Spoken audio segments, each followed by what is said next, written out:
Hi there. Thank you very much for playing The Beginner's Guide. My name is Davey Wreden. I wrote the Stanley Parable, and while that game tells a pretty absurd story, today I'm going to tell you about a series of events that happened between 2008 and 2011. We're going to look at the games made by a friend of mine named Coda. Now, these games mean a lot to me. I met Coda in early 2009 at a time when I was really struggling with some personal stuff, and his work pointed me in a very powerful direction. I found it to be a good reference point for the kinds of creative works that I wanted to make.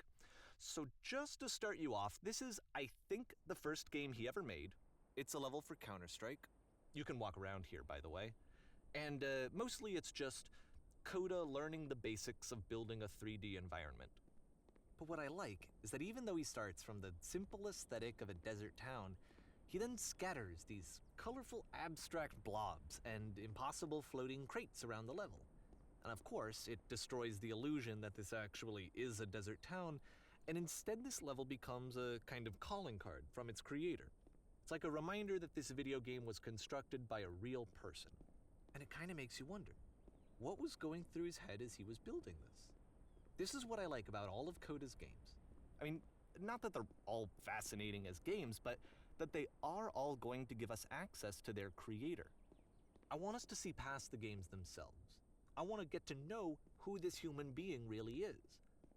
And that's exactly what we're going to do here. So, it's 2008, Coda starts making these games, and he never releases any of them. He doesn't put them onto the internet, he just makes them and then immediately abandons them, and they sit on his computer forever. And I think he really understood this image of himself as a recluse. At one point, he jokingly renamed his computer's recycling bin to Important Games Folder.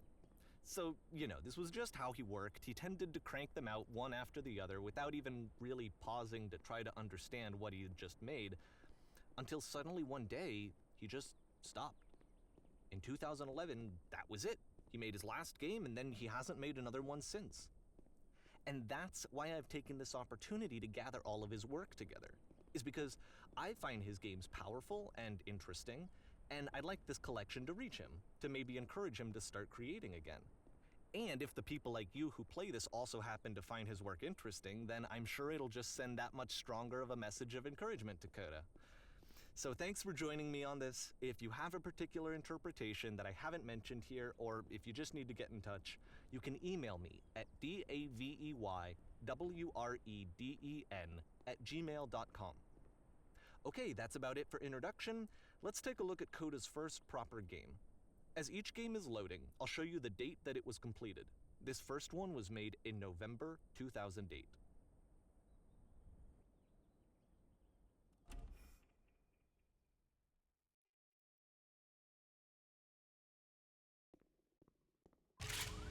Warning. Whisper machine active. Shift to structure imminent. This game is called Escape from Whisper, and it's one of the more generic games you'll see from Coda.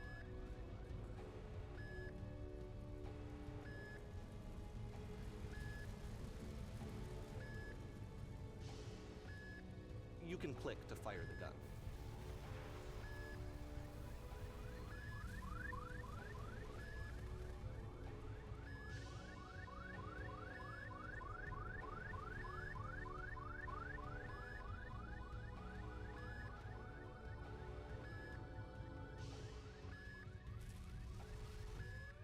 Security code reached. Hostile alien life form inbound. It kinda looks like this game was abandoned mid-development. For instance, you have this gun, which you'd think would indicate that there are supposed to be monsters or enemies somewhere, but then clearly there are no enemies anywhere. You can't even reload the gun when you run out of bullets. But ultimately we don't really know. Maybe Coda thought that actually it was complete the way that it is. And I think that we should talk about his games for what they are, rather than for what they're not. Enemy force neutralized. Begin ship evacuation. I love how you can see the bottom of the universe from this room.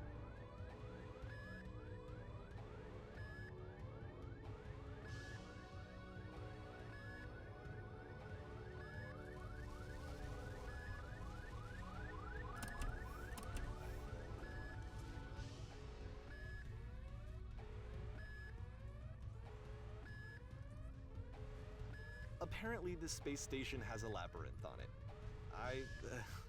Sure, I don't know. There's really no reason for it that I've ever been able to discern, so in the interest of time, I'm just gonna skip you on past it. Okay, this is the part that's interesting. The game has this narrative about the whisper machine and how it has to be turned off, and then you get to the engine room. Hey, you there, in the engine room. You could save us all. That beam is powering the whisper machine. We could disrupt it by introducing a great enough heat signature. If your body could stop the beam. It's so much to ask, but for all of our lives, would you do it? Could you give yourself?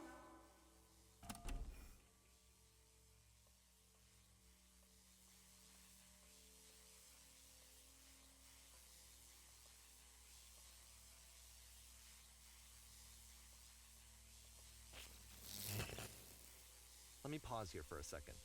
What you just experienced, stepping into the beam and then dying, is probably what Coda had initially intended when he was developing this level. But when he first compiles and plays it, something goes wrong. There's a bug somewhere. And this is what happens instead.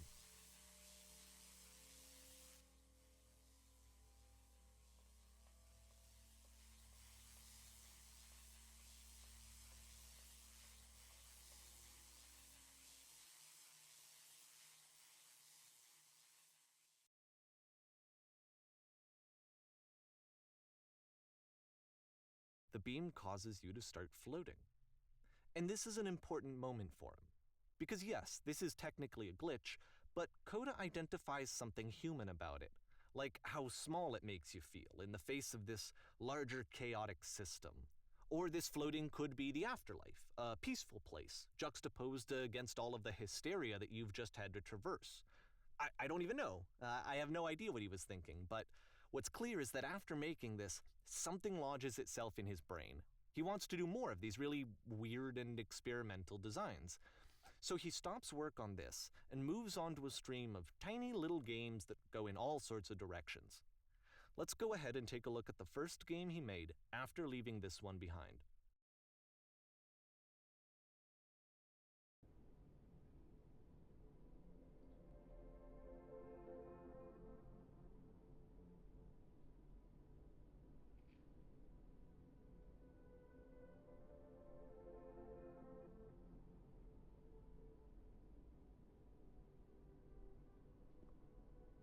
So try walking backwards. Yep, in this game you can only walk backwards.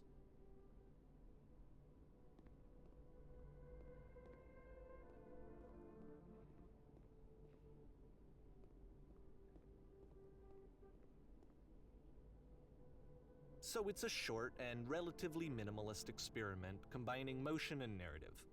It is less advanced than the previous game, but actually it seems to be more focused, more complete. Coda's trying to give it a unique voice rather than simply basing it on a pre-existing trope.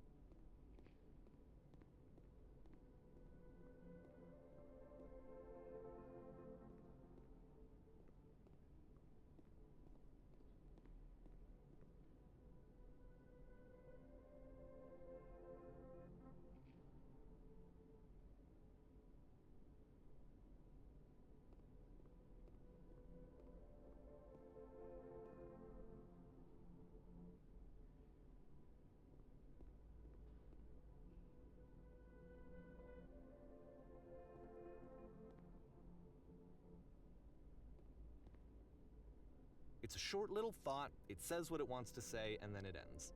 Didn't need anything more than that. Which to me is why it works, because it gets out quick. Okay, next one.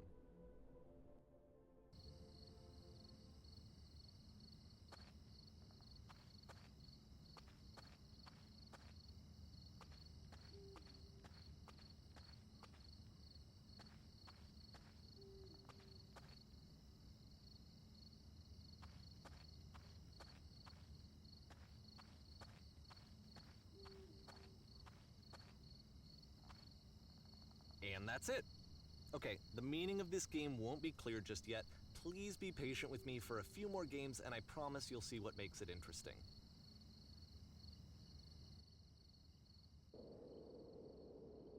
Oftentimes, Coda would put bizarre titles like this one at the start of his games. I wish I'd known him at the time that he was making these early games. He would really only talk to me about his work as he was making it. Once he stopped work on a game, that was it. It was dead to him. And I don't agree with that at all, but what are you gonna do?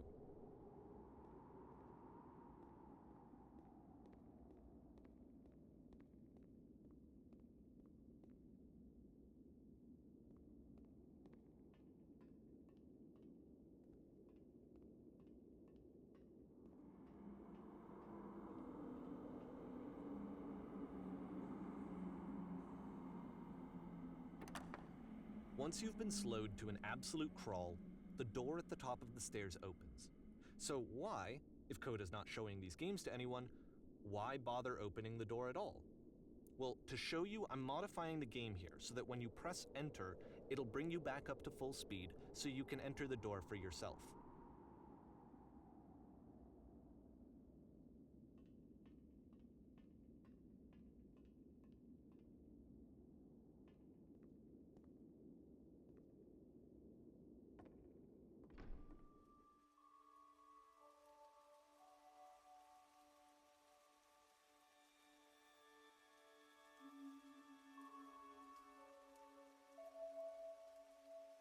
A room that's warm and nice and filled with little ideas for games.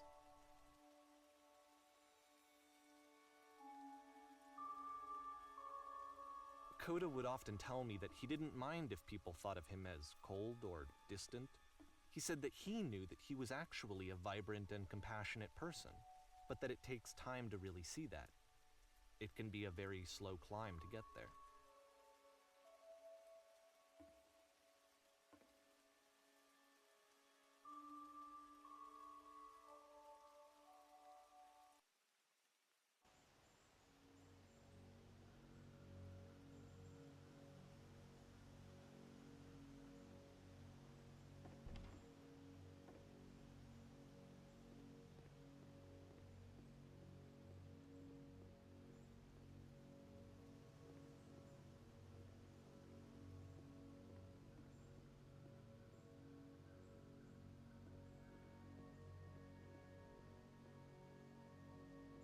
Well, this is new for Coda. It's an actual puzzle. Go ahead and see if you can solve it.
Don't forget that solution, because we're going to see this puzzle again soon. We're going to see it a lot.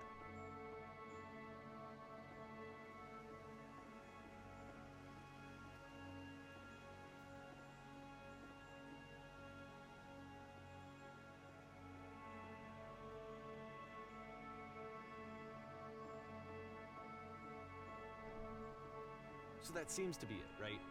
You walk down a corridor, you solve the puzzle, you get to the end. Simple enough. All right, now I'm going to modify the game again so that when you press enter, it'll remove all of the walls from this room.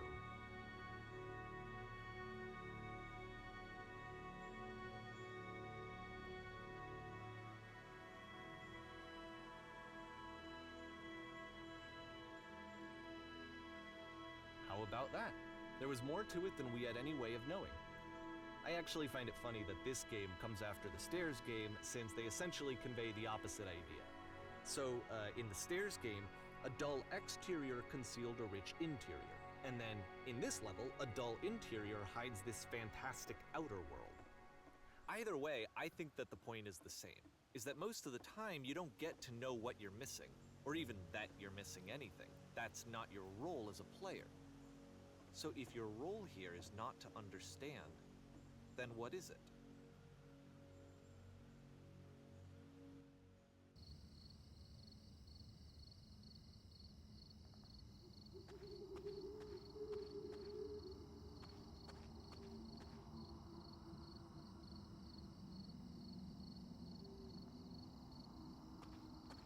Aha! So, this, combined with the entering game from earlier, tells us that Coda believes his games are connected somehow. It could even be that the stairs game and the puzzle game are literally connected in between this and the entering game. There's a bigger picture that all of his games are meant to play a role in, some larger meaning that we won't be able to grasp until we've seen all of them. And once we have, we can step back and start to understand what exactly that bigger picture is.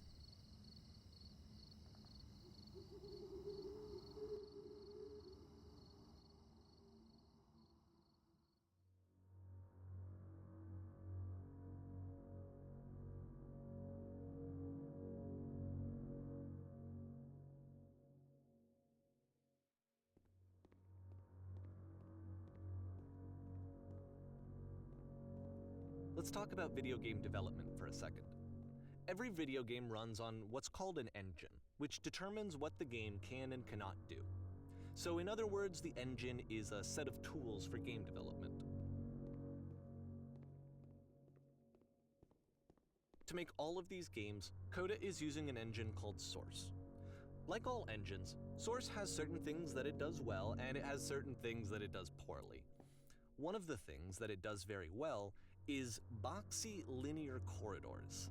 That's why so many of Coda's games are set in these large, flat, empty rooms, is just because he's working with what the engine does well. The tools available to the creator shape what kinds of creative work they're going to end up making.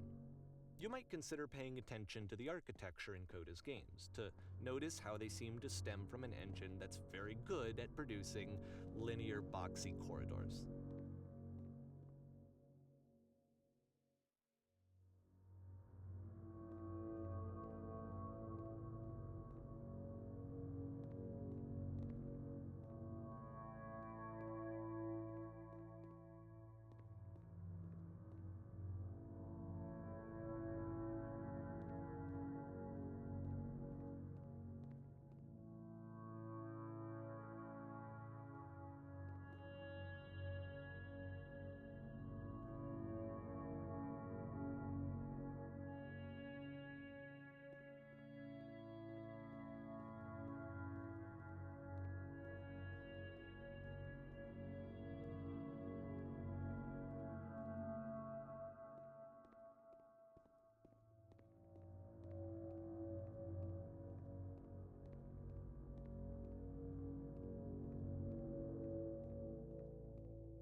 This prison, funny enough, in Coda's original design, the doors stayed shut for a full hour before letting you go.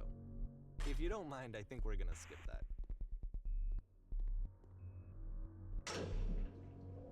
This is something that he and I used to argue about a lot. You know, whether a game ought to actually be playable, whether it means anything if no one can get through it. And I would always defend that, all this work goes into the game, why not make it playable and accessible? And so we just got into heated arguments over it, and there was one time that after one of these conversations, he went home, and a day or two later, he sent me a zip file entitled Playable Games that was full of hundreds of individual games, each of which was just an empty box that you walked around in and nothing else. Believe me, I played every single one of those just to find out if there was like a gag hidden somewhere. There wasn't.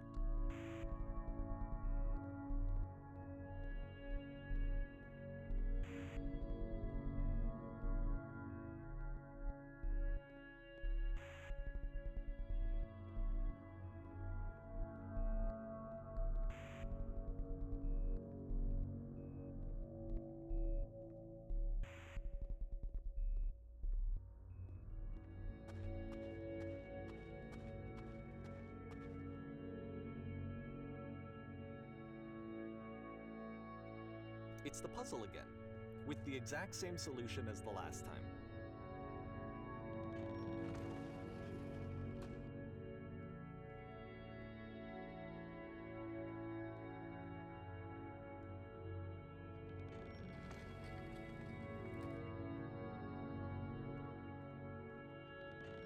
There's still no clear indication of what makes this puzzle so special that Coda is going to return to it over and over. But I promise I'll share with you my interpretation very shortly.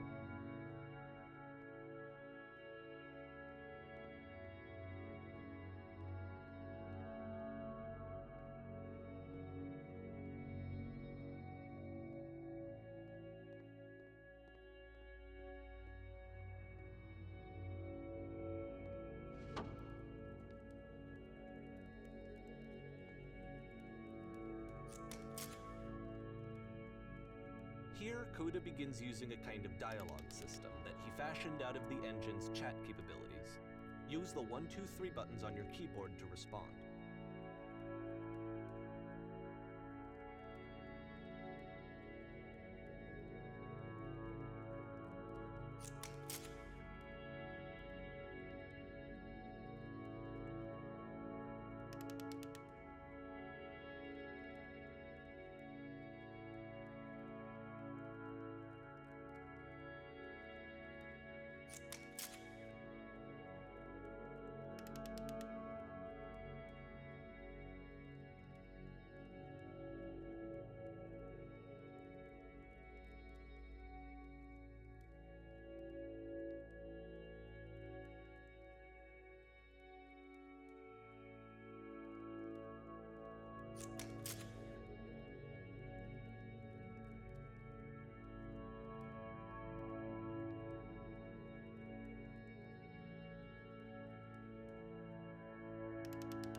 And so we make one last descent down to the final floor of the level.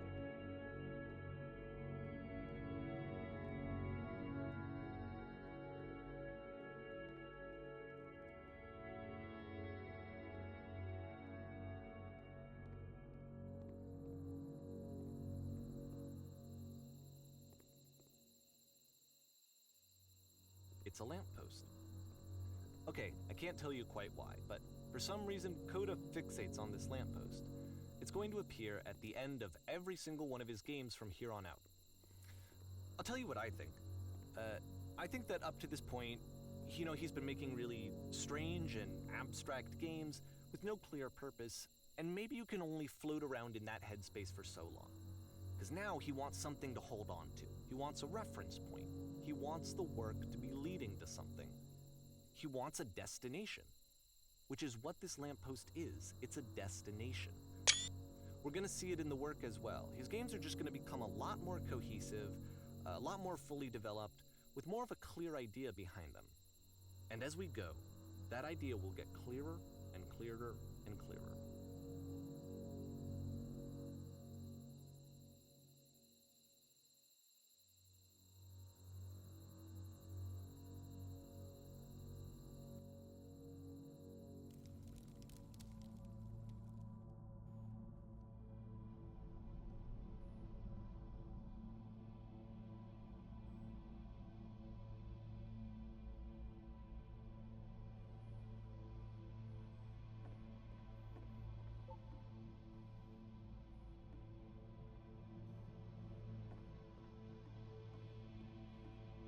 So first off, I'm sure you can deduce this, but this game is not connected to the internet. All of the notes that you're gonna see have been written by Coda. This was actually the first game of his that I ever played. This was shortly after I met him at a weekend game jam in Sacramento, where I grew up. I saw him working on this very level, and it was just so different from anything that anyone else was doing. So right away I was like, I have to be friends with this person. In retrospect, I think I was probably a bit too pushy, trying to get his attention. I was over-enthusiastic. But he was very gracious about it and very patient with me. And I cooled off eventually.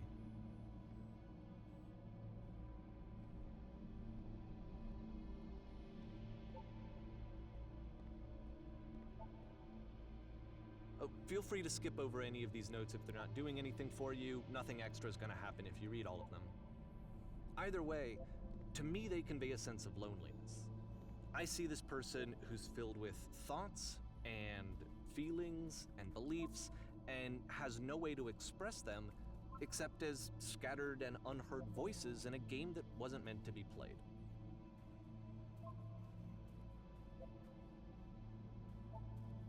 But it's ironic, isn't it? That in playing this game and seeing how alone Coda often felt, that we get to know him better and actually kind of connect with him.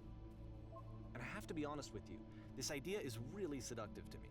That I could just play someone's game and see the voices in their head and get to know them better and have to do less of the messy in-person socializing. I could just get to know you through your work. I think this is why I always liked Coda's games so much, is because it felt like they let me have that connection. I felt as though he was inviting me personally into his world. And then I feel less lonely too.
the end of this level, we're going to see the puzzle again. And here, I'll tell you what I think the puzzle means. Each of these games represents an idea that was on Coda's mind at the time that he was making it. And the puzzle is a way of closing the door on a previous chapter of his life before moving on to the next one.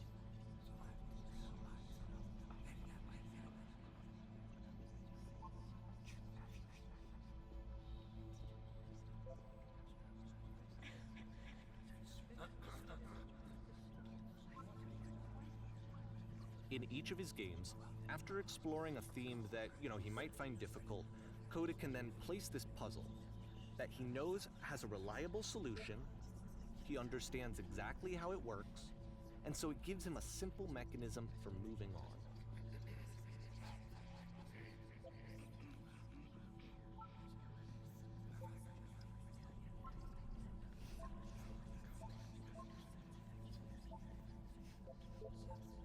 And because there's this dark area between the doors, a space between spaces, before you move on, you get to pause. Just for a moment, a few seconds to reflect on and let go of the events that led you here. To step back and connect the pieces together. To grasp at that elusive bigger picture.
Okay, this one is tough.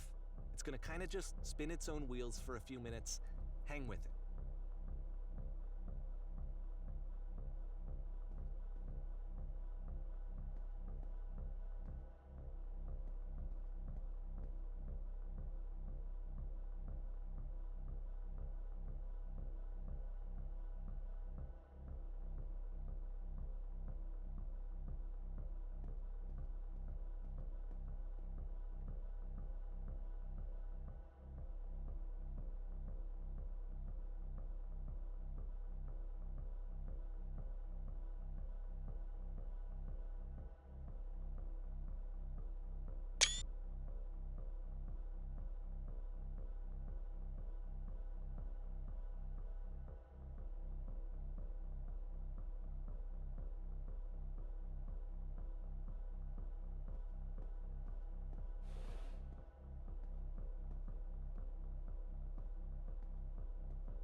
See, this is it.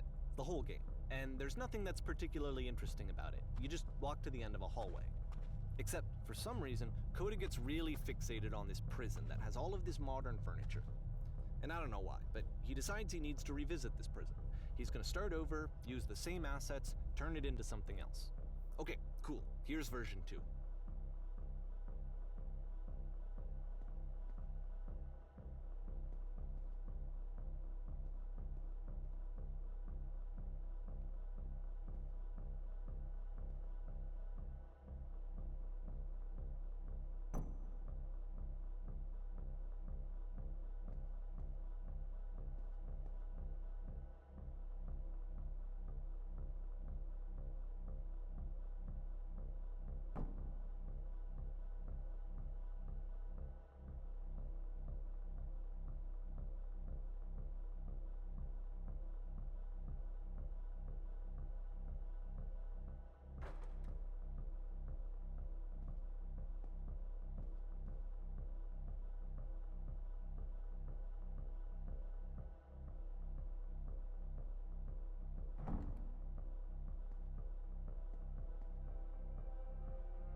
there's a bit more to this one, but still it's not really communicating anything. It's kind of just weird for weirdness' sake.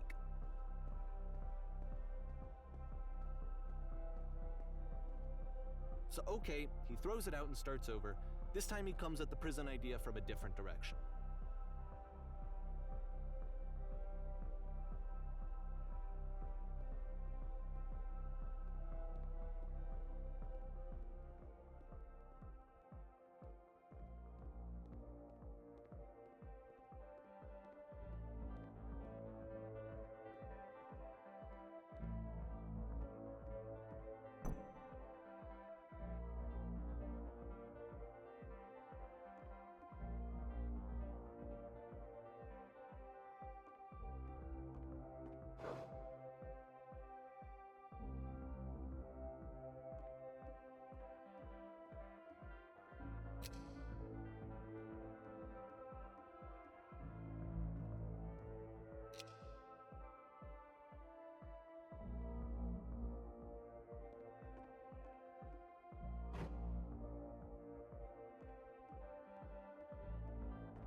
And of course, now the table is gone and you can't begin the chain of events to escape.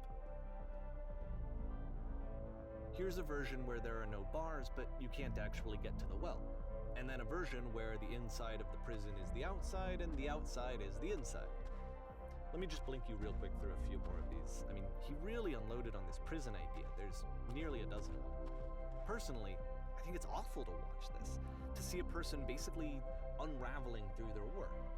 And for what? Like, at what point do you just go, maybe there are game ideas other than this prison that I could be working on? But Coda doesn't have that voice telling you to stop, that particular mechanism of defense against yourself. Without it, you just spiral. And so he keeps going and going and going and going and going, and then he hits on something. And he likes it. And that's it. He's done. He stops making prisons. This is the very last version of the prison game that he created. And the reason I think it works is that the prison is not actually in it.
It's a conversation. And so this is what Coda wants, is to be able to talk to someone, to share what's on his mind, and to get some good advice from someone who knows. But the irony is that even in this scenario, you're still talking to yourself. You know, all of these games so far are Coda talking to himself.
I can see why he considers this a fitting conclusion to the prison games. After all of the obsession and frustration, just to be told by someone you can trust that things are going to be okay. Wouldn't that be nice?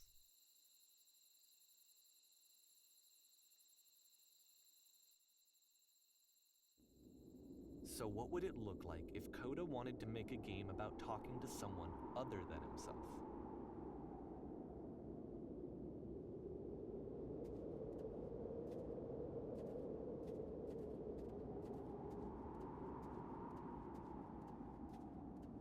To me, this environment is meant to represent Coda's puzzle, with the two doors on either side and a dark transitional space between.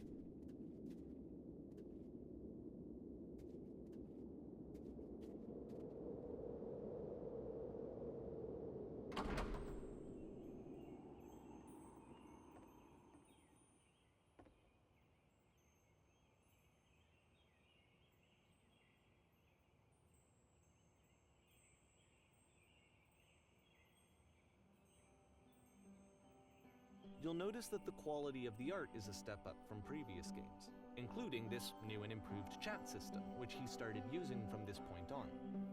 From here on out, he begins putting much more effort into the visual polish of his work, and this particular game took 2 months to create as a result.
After the intense set of prison games, this house cleaning level almost feels like cleansing. It's the moment after a particularly difficult or traumatic experience where you just need to let it sit and digest inside of you, and eventually cohere into something meaningful.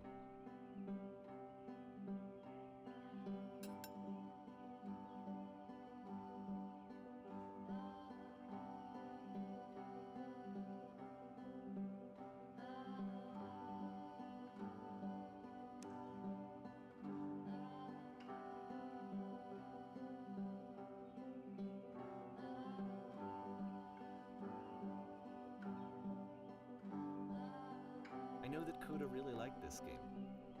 Of all of his work, actually, this was the only one that he called me up to ask me to come over and look at it. This was during a period of a few months where he was like grossly happy all the time, just walked around with a constant smile on his face.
I'm glad he made this.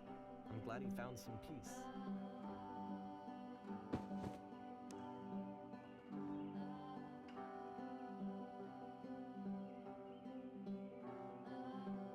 But, of course, it can't last. The music stops, your companion is gone, it's time to leave. The door at the top of the hill is now open as well. Again, you can't stay in the dark space for too long. You just can't. You have to keep moving. It's how you stay alive.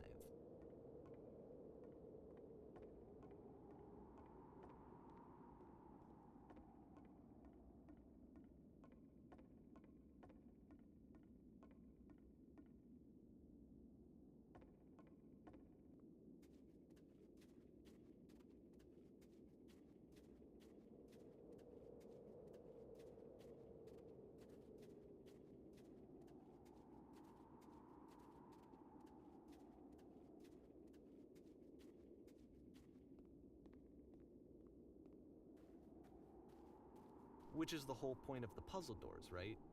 That sooner or later you have to pick up and move. I really thought that was the point of it.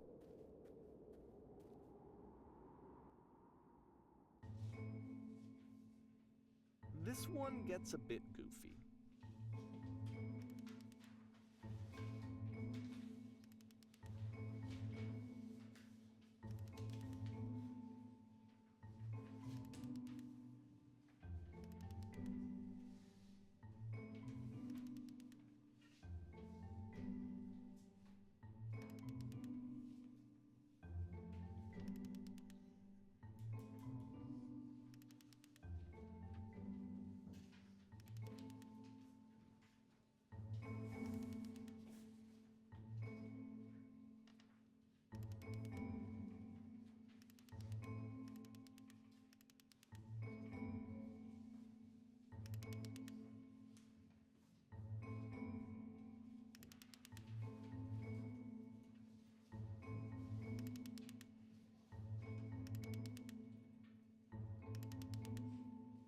About halfway through the game, the perspective shifts.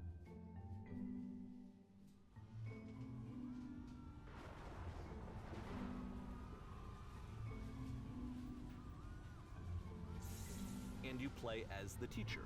And suddenly, you discover that your teacher is just as bigoted and afraid as you are. Oh, and also you can move around the classroom now.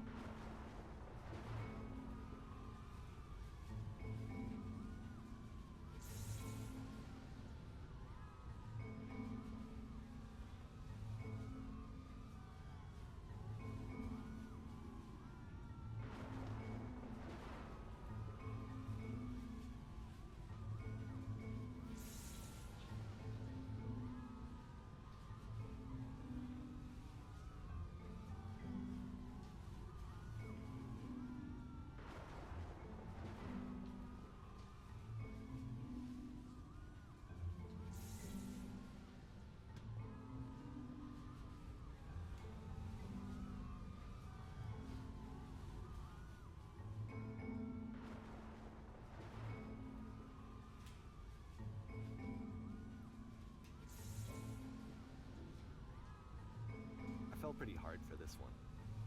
I feel like it's one of the most relatable experiences that you can have.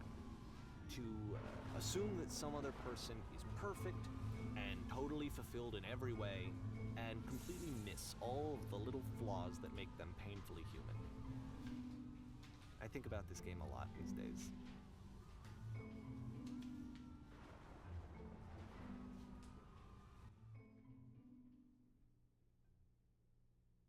This one took a lot longer than all the others for Coda to make. It was 4 months between this and the last one. That's twice as long as it took him to make any other game before this, and it's not like it's particularly complex, so I remember I found that a little strange at the time.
The game ends with this eerie premonition of what's going to happen next in Coda's life.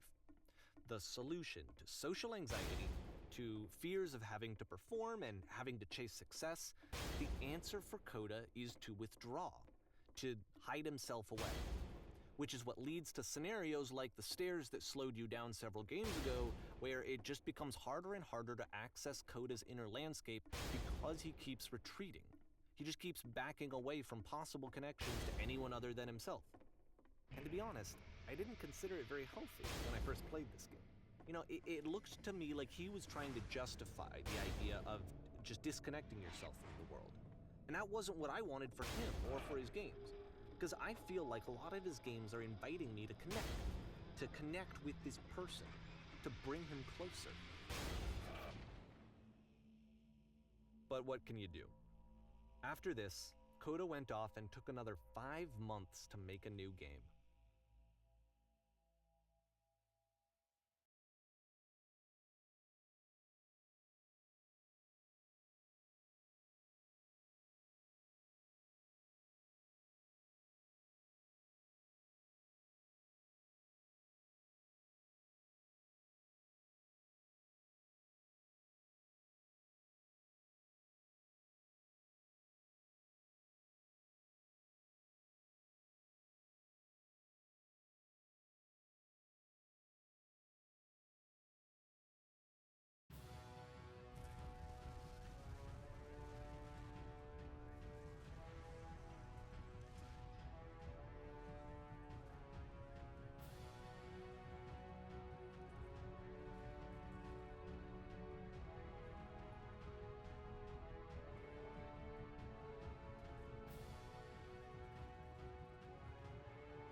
You should probably open your eyes if you haven't already. It's pretty much impossible to solve otherwise.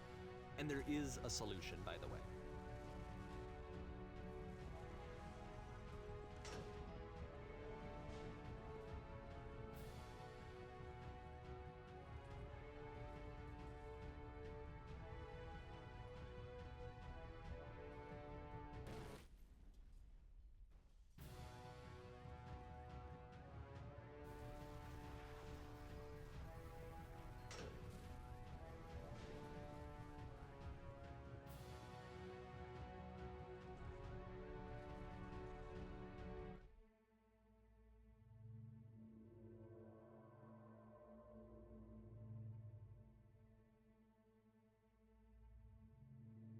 Like I said, I was getting concerned.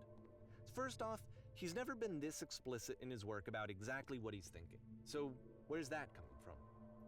But then even weirder, his work has potentially stopped being an outlet for him. Not like he's having trouble iterating on ideas, but he literally just can't think of new ideas anymore. And in person, he was being a lot more distant than usual. Like, you know how sometimes a person will just deflect anything that you say in order to keep themselves disconnected all the time? It was that kind of thing. Here was the point in my relationship with Coda where I really started to wonder if he needed my help in some way. His games are going to get more desperate from here on out. After this game, it's almost 6 months before he finishes something new.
If the last game featured Coda talking explicitly about his creative frustrations, this one turns it up to 11. Now, put yourself in my shoes playing this. Here's a friend whose work is exhibiting signs of struggle, frustration, anxiety, depression, even. And yet still, he keeps making games. He keeps throwing himself into the grinder even when he clearly doesn't have the energy for it anymore. Why? What is it for?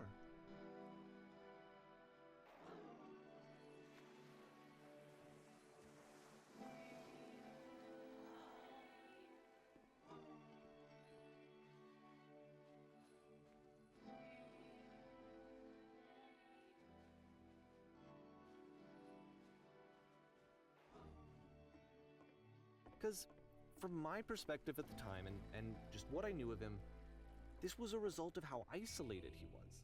He was in his own little bubble, just sitting at his computer all day, not really showing these games to anyone, not releasing them onto the internet, and so he didn't have anyone outside of himself to connect with.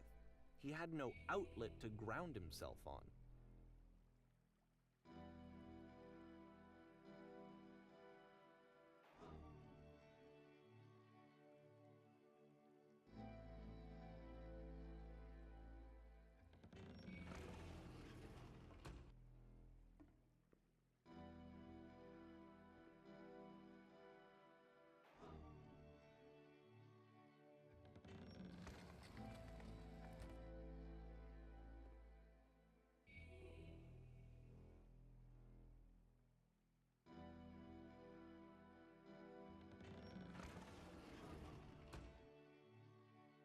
you can't talk yourself out of loneliness. It doesn't work that way. You can't be the one writing both the questions and the answers. Then there's no movement. Then there's no circulation.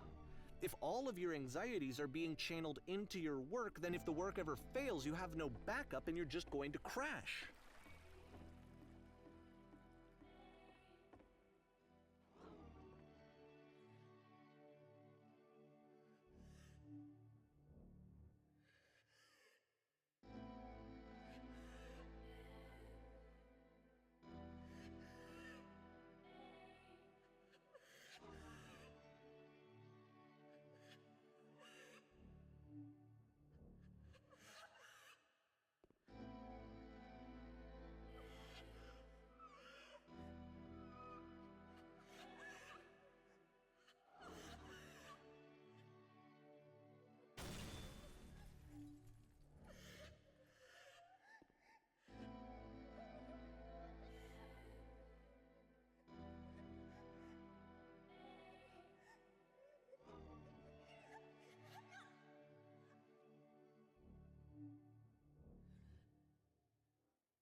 Seeing this game at the time that he made it, it looked really unhealthy to me.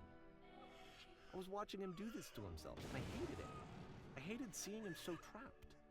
It's like, video games are not worth this amount of suffering. This is someone I really cared about, and I used to get so much joy out of seeing him create. For him to suddenly become angry and frustrated like this, it was the worst thing for me.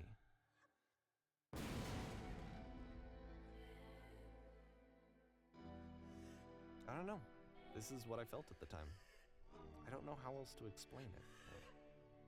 I wanted it to stop more than anything. I had never felt so rotten. I needed more than I had ever needed anything for this to stop.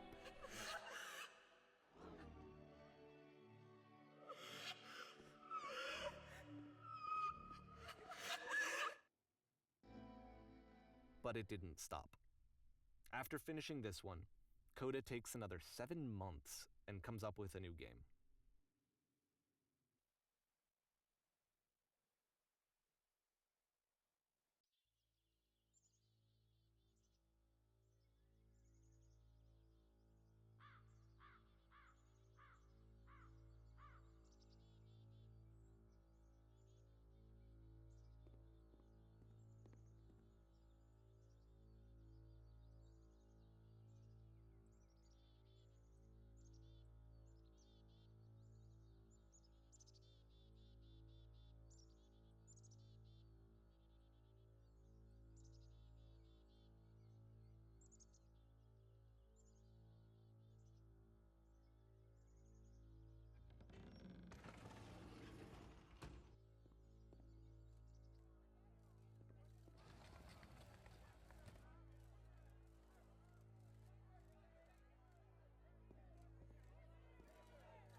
And of course, it's the machine.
So now the work is becoming self-destructive. And I'll tell you, at the time that I first played this game, shortly after he made it, here's what I'm thinking to myself. I'm thinking that Code is stuck in his own head, and that it's having a very negative effect on him, and that all he needs to do is just start showing his work to people, to get some actual feedback on his games. It might get him out of isolation. And so, as I'm thinking this, I realize that I could be the one to initiate it. Because it would never occur to Coda to start actively soliciting feedback, so what if I did it for him? If he could see the difference it would make to have more actual conversations with other human beings, would that bring him out of his mental spiral? Would it give him confidence in himself? Would it bring meaning back into his work?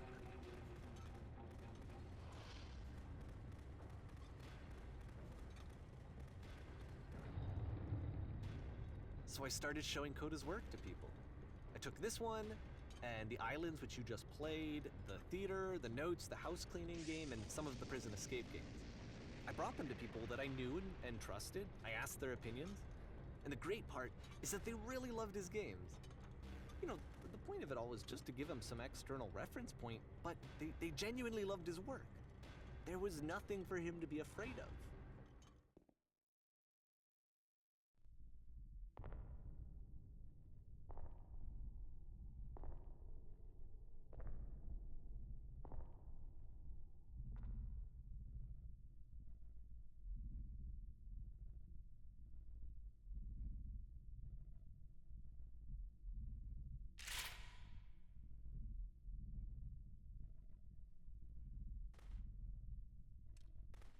Can you see why I felt like this was the right thing to do?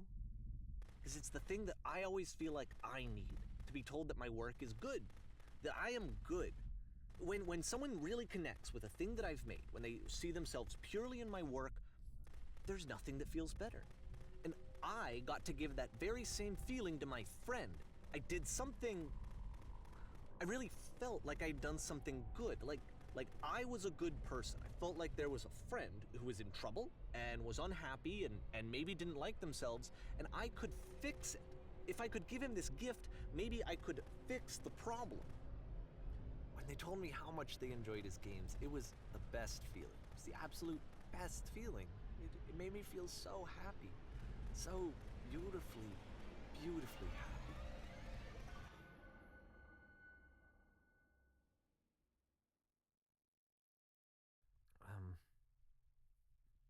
So anyway, Coda finishes this game, and then really he just kind of takes off for a while. So this is June of 2011, and I didn't hear anything from him for several weeks, I guess. And so out of nowhere, one day I get an email, and it's got a private link to a new game of Coda's. This one is called The Tower, and to my knowledge, it's the last game that Coda ever made. So let's take a look.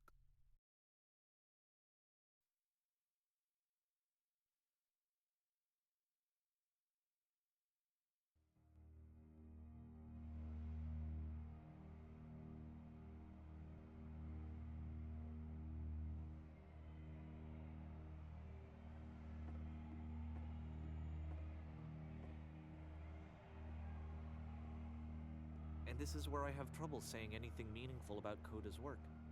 Because more than anything else, the tower just feels distant. It feels like it's trying to distance itself from the world. It's a very cold game.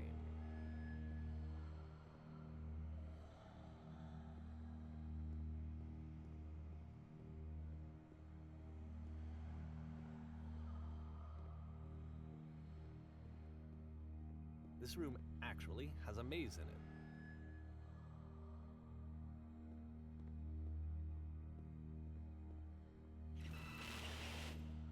Except that all the walls of the maze are invisible. And then every time you touch one of the walls, there's this awful flashing and noise, so the experience is really miserable. The game goes beyond not being meant to be played, it actually seems to despise the player for trying to play it at all. But I do want to show you the rest of the levels, so when you're ready to continue, press enter and I'll put a bridge over the maze.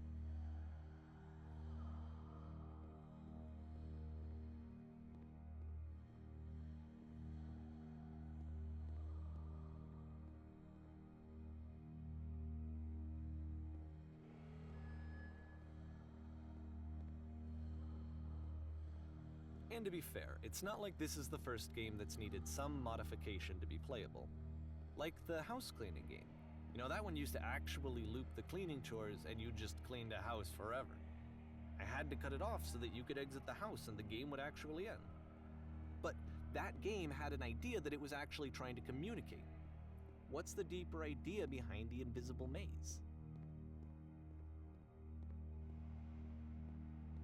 The only way past this challenge is to randomly guess the 6-digit code. Like the invisible maze, it's frustrating to me, because it's the opposite of everything else that Coda has made. It doesn't encourage thought or engagement. It doesn't ask anything of me, except a lot of my time. If I could have reached him during this time, then maybe I could have asked him, but I couldn't. I still don't really understand why this is here. I'll put the code on the ground for you here, though, so that we can move on.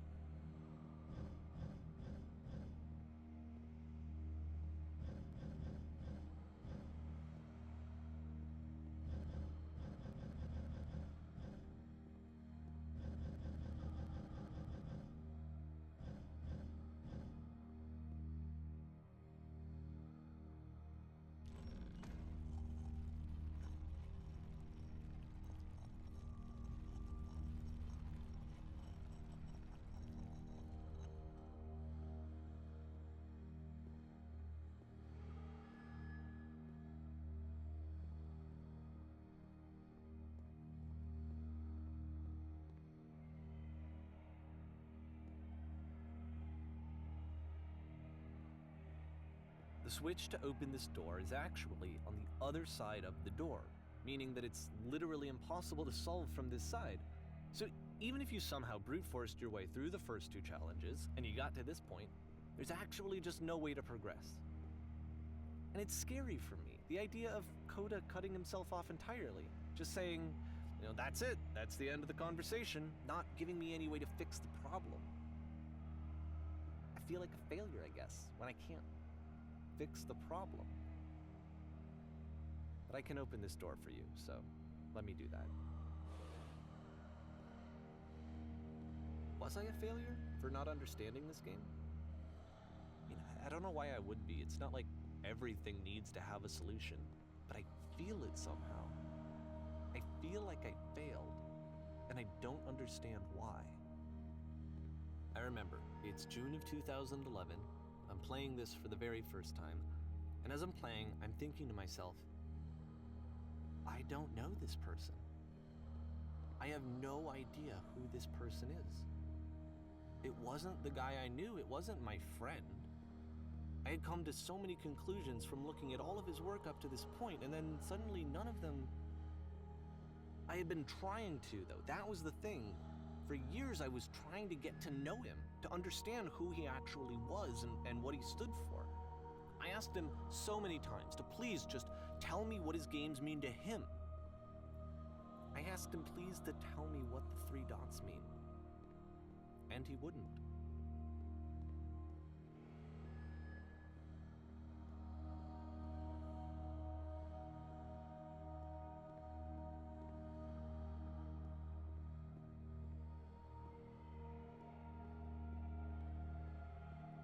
I just felt so strongly that if I could have connected with him, that if I could have somehow made his work my own, that I would finally be once and for all happy. It was that I needed to see myself in someone else. I needed to be someone other than me. But he stopped and left, and it felt somehow like I had failed.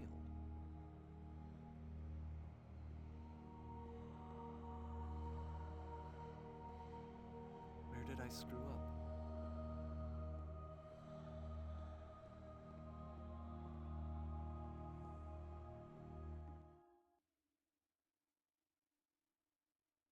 I'm the reason that you stopped making games, aren't I? It's because of what I did. I poisoned it for you.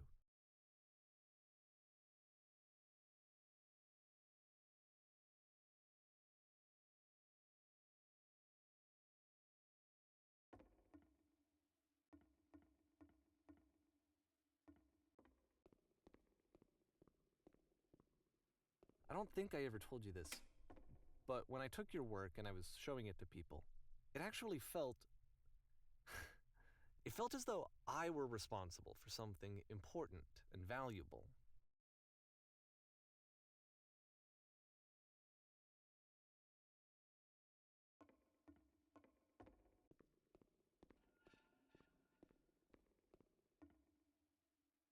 And the people who played them, they treated me like I was important.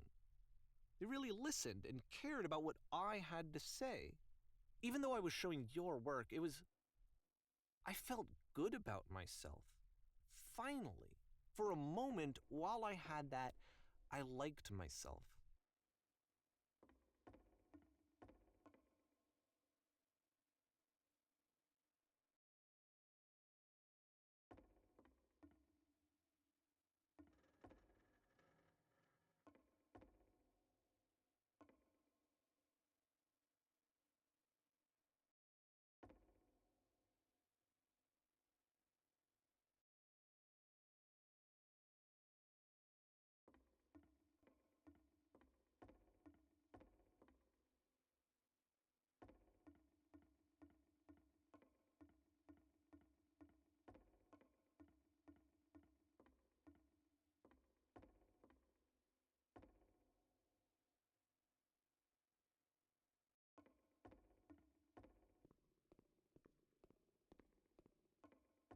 And then you stopped, and I didn't have anything left to show people. I just had to be with myself. And as soon as that happened, there was no feeling at all. Nothing. Less than nothing. What does that mean?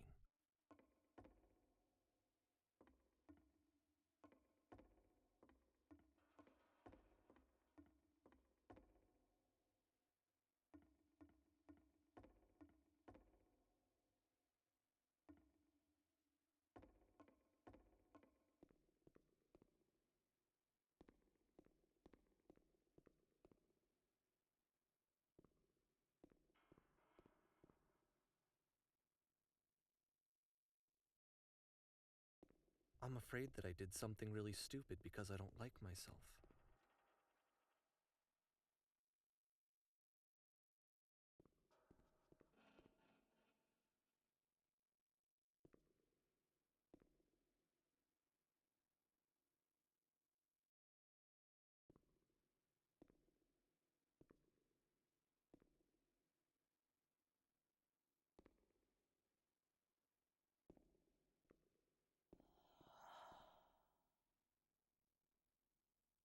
That's why I'm releasing this collection of your work, is because I haven't been able to find any other way to reach you. I've tried everything. And so a part of me has hope that if I put this compilation out into the world, and if I put my name on it, that maybe enough people will play it so that it'll find its way to you, so that I can tell you that I'm sorry. I know I screwed up. If I apologize to you truly and deeply, will you start making games again? Please, I need to feel okay with myself again. And I always felt okay as long as I had your work to see myself in. I mean, is something wrong with me? Because I know that I did an awful thing, and I'm doing it again right now. Like, I'm showing people your work, but I can't stop myself from doing it. That's how badly I need to feel something again, like I'm an addict. There has to be something wrong with me. Can I apologize? What if I tell you I was wrong? Will that work? Will that fix it? I don't know. I don't think it will, but there's nothing else that I can do. Just tell me what you want. I'm sorry. I'm sorry. Please, start making games again. Please help me. Please give me some of whatever it is that makes you complete. I want whatever that wholeness is that you just summoned out of nothing and you put into your work. You were complete in some way that I never was. I want to know I want to know how to be a good person. I want to know how not to hate myself. Please. I'm fading, and all I want is to know that I'm going to be okay.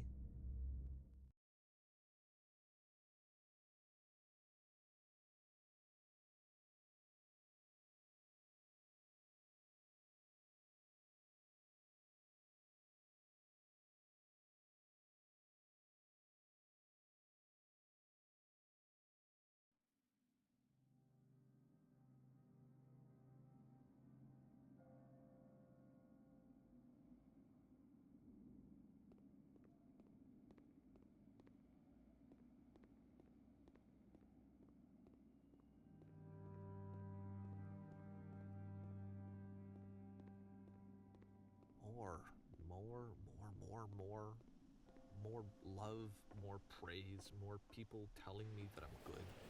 Always more. It's like a disease.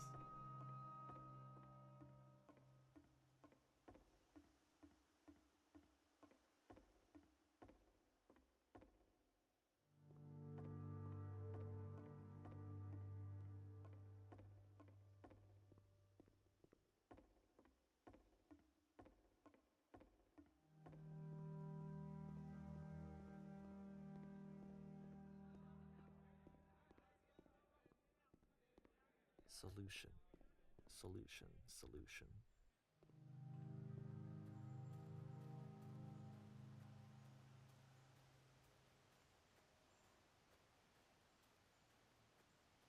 I guess if someone had told me ahead of time that he just really enjoyed making prison games, maybe I wouldn't have thought he was so desperate. I wouldn't have told so many people that he was depressed. Maybe he just likes making prisons.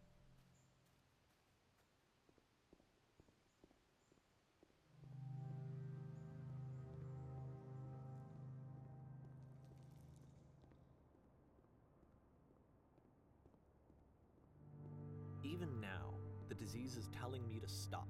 Don't show people what a shitty person you are. They'll hate you.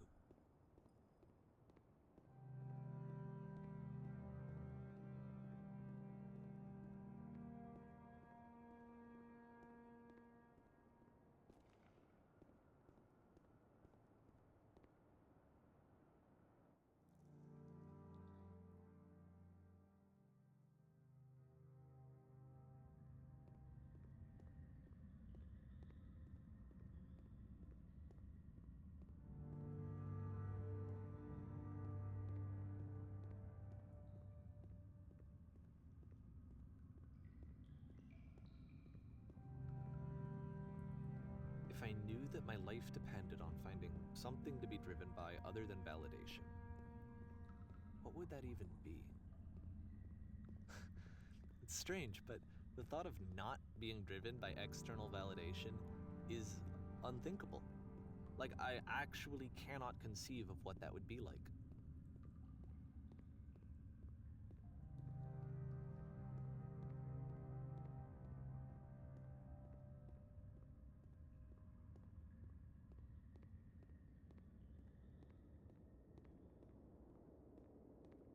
What now?